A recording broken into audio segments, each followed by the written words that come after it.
Si les critiques de cinéma aux États-Unis ont dans l'ensemble beaucoup aimé la série de Netflix Emily in Paris, celle en Europe semble avoir eu un jugement plus défavorable. Essayons ici de comprendre pourquoi.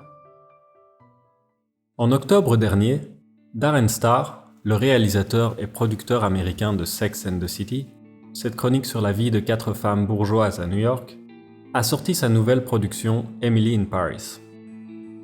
La nouvelle série s'inscrit dans la continuation de Sex and the City puisque c'est l'histoire d'une jeune spécialiste du marketing et des réseaux sociaux envoyée par sa boîte de Chicago à Paris.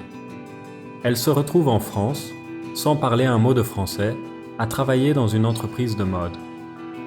Les détails de cette collaboration commerciale ne sont pas très clairs, mais ce n'est pas vraiment là-dessus que Darren Star voulait s'attarder. Son objectif principal est d'envoyer du rêve aux spectateurs en peignant une image de Paris complètement surréelle et en illustrant le choc des cultures, même s'il faut verser dans la caricature.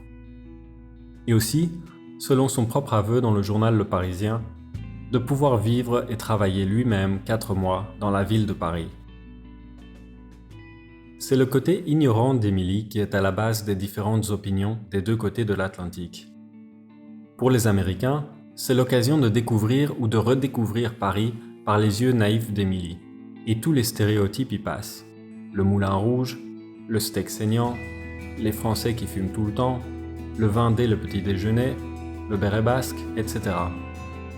Et c'est précisément ça qui dérange du côté européen.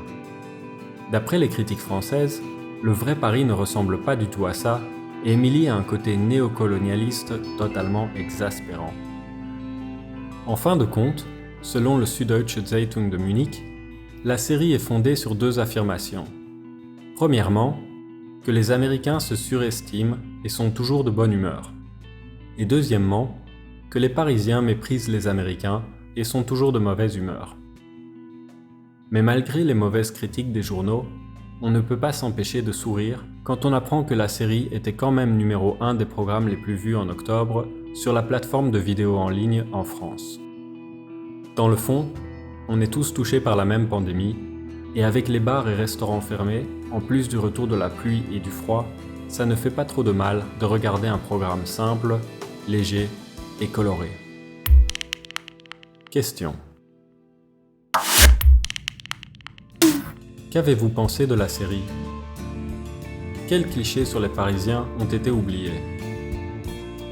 Est-ce que regarder un film est un bon substitut au fait qu'on ne peut pas voyager pour le moment ?